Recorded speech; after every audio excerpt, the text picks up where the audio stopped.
Alors ce soir, nous allons parler de Jésus-Christ. Jésus-Christ, Fils de Dieu. Et lors de notre premier entretien, nous avons vu que Jésus n'était pas un homme ordinaire, un simple charpentier qui aurait progressé dans la spiritualité, un prophète, un enseignant, ou bien un simple bon gars qui est venu nous apprendre une philosophie de bonne entente et d'amour. En regardant certains événements qui ont entouré sa naissance, nous avons pu constater que Jésus était vraiment le Fils de Dieu. Les prophètes avaient prédit sa naissance, l'ange Gabriel a annoncé sa conception miraculeuse et ce qu'il serait le Fils du Dieu très haut. La nature a réagi, le ciel était rempli de joie, l'Esprit de Dieu est intervenu à plusieurs occasions et de plusieurs façons. Alors voilà des signes inhabituels qui nous montrent que Jésus est vraiment ce que lui-même disait être, le Fils de Dieu. Aujourd'hui, nous allons nous pencher sur une autre étape de sa vie sur la terre, sa mort. Nous allons regarder les Écritures et constater que sa mort aussi nous prouve qu'il est vraiment le Fils de Dieu. Premièrement, faisons un retour en arrière dans le temps de 3500 ans, soit à peu près 1500 ans avant Jésus-Christ. À ce moment, le peuple juif est esclave en Égypte depuis 400 ans. Et Dieu veut le libérer, il veut le faire sortir de l'Égypte. Alors, par l'entremise de Moïse, Dieu interpelle Pharaon et lui dit de laisser aller son peuple. Mais ce dernier s'obstine dans son refus, bien que Dieu l'afflige de différentes plaies. Alors, en dernier lieu, pour forcer Pharaon à obéir, Dieu décide de faire mourir tous les premiers-nés dans le pays d'Égypte. La mort va passer sur l'Égypte et faire mourir les premiers-nés. Mais Dieu va pourvoir un moyen pour protéger les premiers-nés d'Israël, son peuple. Alors voici ce qu'il fait. Le peuple doit prendre un agneau d'1 an, sans défaut.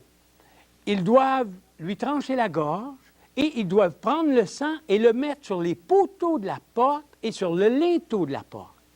Et lorsque l'ange destructeur passera sur le pays d'Égypte pour infliger la mort à tous les premiers-nés de chaque famille, il va voir le sang sur les poteaux et sur le linteau et il va passer par-dessus. Et c'est le sens de la Pâque que les Juifs célèbrent. La langue anglaise l'a très bien traduit par « pass over », passer par-dessus. Le sang de l'agneau immolé protégeait le premier-né qui était dans la maison. Dieu avait pourvu un substitut pour le premier-né, c'était l'agneau qui était mort à sa place. Quelques années plus tard, alors que le peuple juif était libre maintenant, ils étaient sortis d'Égypte, le peuple était dans le désert, Dieu lui donne la loi et il pourvoit aussi pour le pardon des péchés de son peuple. Lorsqu'une personne brisait sa relation avec Dieu par un péché involontaire, elle méritait la mort.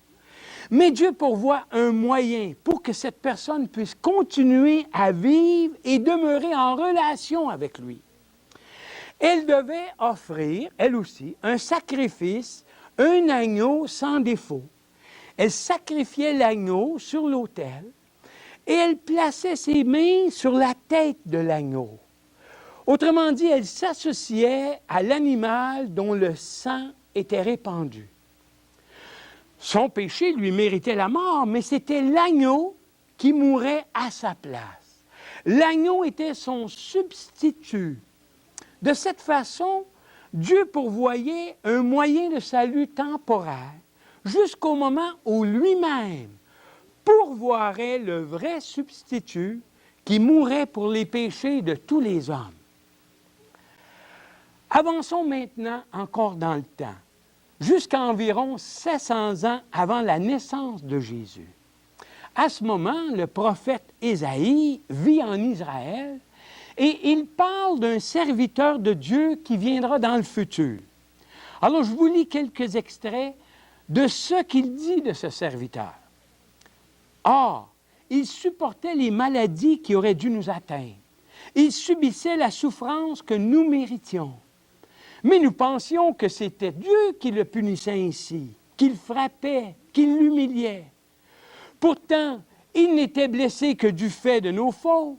Il n'était accablé que par l'effet de nos propres torts. Il a subi notre punition et nous sommes acquittés. Il a reçu les coups et nous sommes épargnés. Il s'est laissé maltraiter sans protester, sans rien dire, comme un agneau qu'on mène à l'abattoir, comme une brebis devant ceux qui la tombent. On l'a jugé, arrêté, supprimé, mais qui se souciait de son sort? Ah, il était éliminé des vivants, il était frappé à mort du fait des péchés de son peuple. On l'a enterré avec les criminels dans la mort, on l'a mis avec les riches. Bien qu'il n'ait pas commis de violence, ni pratiqué la fraude. Mais le Seigneur approuve son serviteur accablé et il a rétabli celui qui a offert sa vie à la place des autres. Nous avançons encore dans le temps. Plus tard, alors que Jésus maintenant a 30 ans, un jour, Jean-Baptiste le voit qui vient vers lui. Et il s'écrie, « Voici l'agneau de Dieu qui ôte le péché du monde. » Jean-Baptiste savait que Jésus était cet agneau qui devait mourir pour les péchés du monde entier. Cet agneau que le prophète avait annoncé 700 ans auparavant. Jean-Baptiste le présente comme le substitut, celui qui doit subir le jugement de Dieu à la place des hommes. Et peu de temps avant sa mort, Jésus prend les 12 disciples avec lui et il leur dit, « Écoutez, nous allons à Jérusalem où s'accomplira tout ce que les prophètes ont écrit au sujet du Fils de l'homme. On le livrera aux païens qui se moqueront de lui. Ils l'insulteront, ils cracheront sur lui. Ils le frapperont à coups de fouet et le mettront à mort. Et le 3e jour, il reviendra à la vie. » Jésus, qui était Dieu, qui est Dieu, savait exactement ce pourquoi il était venu et comment son pèlerinage devait se terminer. Il était parfaitement conscient des souffrances qui l'attendaient à la croix. Du moment de sa naissance jusqu'à sa mort, il y avait un chemin de tracé pour Jésus et c'était celui de la croix, pour être le substitut, l'agneau qui allait être offert pour tous les hommes. Et il parle aussi de sa mort. Peu de temps avant de mourir, il dit à ses disciples, « Oh, maintenant mon cœur est troublé. Et que dirais-je? Père, délivre-moi de ce qui va arriver à cette heure. » Mais c'est pour cela que je suis venu, pour passer par cette heure de souffrance. Jésus savait qu'il devait passer par la croix. Et aussi, il y a les apôtres, Matthieu et Jean, qui nous racontent sa mort. Voilà ce qu'ils écrivent. À midi, l'obscurité se fit sur tout le pays et dura jusqu'à 3 heures de l'après-midi. Quand les soldats eurent cloué Jésus à la croix, ils prirent ses vêtements et les divisèrent en 4 parts. Ils se dirent, « Ne déchirons pas cette robe, mais tirons au sort pour savoir à qui elle appartiendra. » Les gens qui passaient par là secouaient la tête et l'insultaient. De même, les chefs des prêtres, les maîtres de la loi et les anciens se moquaient de lui. Ils disaient, « Il a sauvé d'autres gens, mais il ne peut se sauver lui-même. Il est le roi d'Israël. Qu'il descende maintenant de la croix et nous croirons en lui. » Il a mis sa confiance en Dieu et a déclaré, « Je suis le Fils de Dieu. » Eh bien, voyons si Dieu veut le sauver maintenant. Et vers 3 heures, Jésus crie d'une voix forte, « Mon Dieu, pourquoi m'as-tu abandonné? » Et peu de temps après, il dit, « Tout est accompli. » Et en dernier, il dit, « Père, je remets mon esprit entre tes mains. » Et Jésus meurt après avoir dit ces paroles. À ce moment, le rideau qui est dans le temple, suspendu dans le temple, se déchire depuis le haut jusqu'au bas. La terre tremble, les rochers se fendent, les tombeaux s'ouvrent et de nombreux membres du peuple qui étaient morts reviennent à la vie. Et l'officier romain et les soldats qui gardaient Jésus avec lui voient le tremblement de terre et tout ce qui arrive. Ils ont peur et ils disent, il était vraiment le Fils de Dieu. Alors, en conclusion, ce que nous venons de partager, pouvons-nous dire encore que Jésus était un simple homme, comme vous et moi, un simple charpentier? Avons-nous déjà vu une mort qui avait un tel sens? Il est venu tout en sachant qu'il irait à la croix, comme un agneau pour être sacrifié, pour prendre la place de tous les humains, ma place et votre place, qui que nous soyons. Retournons maintenant un petit peu en Égypte, quelques instants. Bien que Dieu avait pourvu un substitut pour les premiers-nés d'Israël, le sang d'un agneau, les premiers-nés devaient être dans la maison dont les poteaux et le linteau étaient couverts de sang, le sang de l'agneau. Leur protection était assurée par le sang sur la porte. S'ils se trouvaient ailleurs, bien qu'ils soient juifs, ils étaient sans protection. Ils mouraient. Et vous savez, c'est encore la même chose aujourd'hui. Jésus est mort pour l'humanité, mais il nous faut accepter cette protection de Dieu.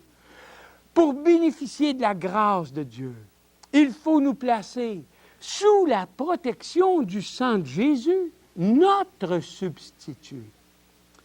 Sinon, nous sommes sans protection devant le jugement de Dieu.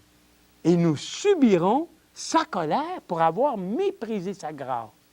Jésus disait, « Celui qui croit en moi a la vie éternelle. Celui qui ne se confie pas en moi ne verra pas la vie. Mais la colère de Dieu demeure sur lui. » Mes amis, si nous pensons aller au ciel par nos propres moyens, si nous pensons que c'est la boule de cristal, c'est les cartes, c'est la pendule qui va nous emmener au ciel, nous sommes dans l'illusion. Nous vivons dans l'illusion. Ce n'est pas nous qui établissons les règles du jeu. C'est Dieu qui détermine la façon dont nous pouvons être réconciliés avec lui, et non pas nous. Alors la question que nous devons nous poser aujourd'hui, nous savons que Jésus est allé au banc des accusés pour nous. Il a subi notre jugement. Il a pris nos péchés. Il est mort à la croix pour nous. Il a payé ma dette, votre dette. Maintenant, posez-vous cette question aujourd'hui. Est-ce que vous êtes dans la maison? Est-ce que vous êtes sous la protection du sang de Jésus? L'avez-vous accepté dans votre vie? Est-ce que vous avez dit à Dieu, à un moment quelconque, seul, dans votre appartement, dans votre chambre, est-ce que vous avez dit à Dieu, c'est vrai, je suis un pas bon, mais Jésus est mort à ma place. Lui, il était bon. Il a pris mon péché, il a pris ma dette, et maintenant, je veux vivre sous ta grâce. J'accepte que Jésus est mort pour moi. C'est votre choix. Vous pouvez le faire aujourd'hui, dès maintenant. Vous avez simplement à vous tourner vers Dieu.